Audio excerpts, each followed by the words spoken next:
programang ito ay rated SPG. Striktong patnubay at gabay ng magulang ang kailangan. Maaaring may masiselang tema, lengguwahe, karahasan, sexual, horror o droga na hindi angkop sa mga... Bebe, galing sa akin yun. So may fingerprints ko on them. Pati yung mga fingerprints nito, Carlos, kasi sa kanya galing yung mga gamit yun. Narito na nga ang ating mga karagdagan na aabangan bukas sa abot kamay na pangarap. Taranta na nga itong si Zoe na hindi niya maintindihan na humihingi nga siya ng tulong sa kanyang ina na si Moira na dapat daw ay gawan ito ng paraan dahil hindi naintindihan ni Moira ang ibig sabihin dito ni Zoe. At dito na nga na inamin ni Zoe na itong medical supplies na nakuha ng mga pulis ay galing nga sa kanya at ginamit ni Zoe iyon upang gamutin nga itong si Don Pepe.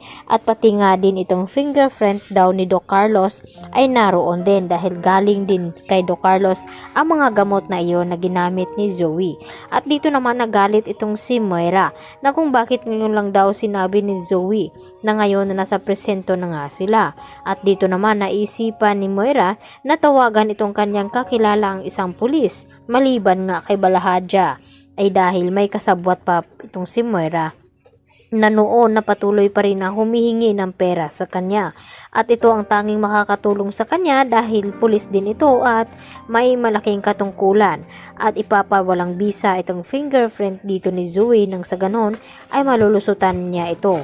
Dahil hindi nga makakapayag itong si Moira na makulong nga itong kanyang anak dahil sa ginawa nito kay Don Pepe. Kaya nakonsensya naman ang husto itong si Zoe. Kahit hindi nga natuluyang masawi itong kanyang lolo Pepe, ay siya pa rin ang dahilan na kung bakit naghihirap ito ngayon. At dito naman na sinabi ni Moira na kumalma at huwag magpapahalata. Baka ito pa ang ikakabagsak sa kanila at baka dito sila makulong sa ginagawa nga dito ni Zoe. At dito nga na nagkukulong sa kwarto itong si Zoe at nag-isip-isip at hindi na niya maintindihan ang kanyang sarili dahil inuusig na nga siya ng kanyang konsensya ngayon dahil sa ginawa nito kay Don Pepe at lalo pat nagpapakita sa kanya itong si Lolo Pepe.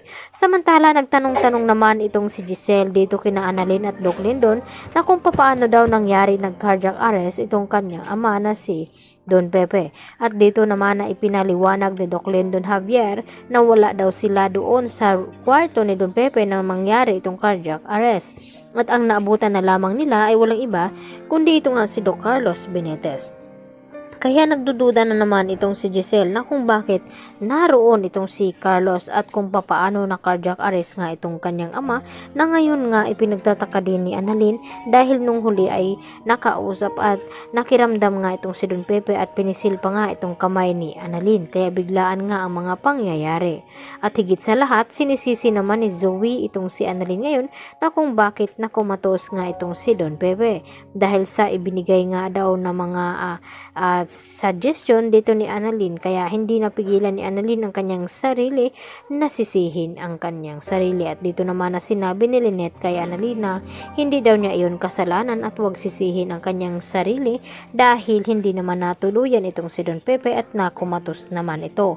At ang gawin lang nila ay manatiling magdarasal at manalangin na sana ay makarecover agad itong si Don Pepe. At nakahanda na nga ngayon na ilipat ni Giselle at RJ itong si Don Pepe dito sa Apex Hospital nang sa ganun ay mabantayan nga ng mabuti dahil baka daw may gagawin na naman na hindi maganda itong si Moira. At hindi naman sumang-ayon itong si RJ sa ginawa nga dito ni Giselle na pati itong si Zoe ay pinakuhanan niya ng fingerprint.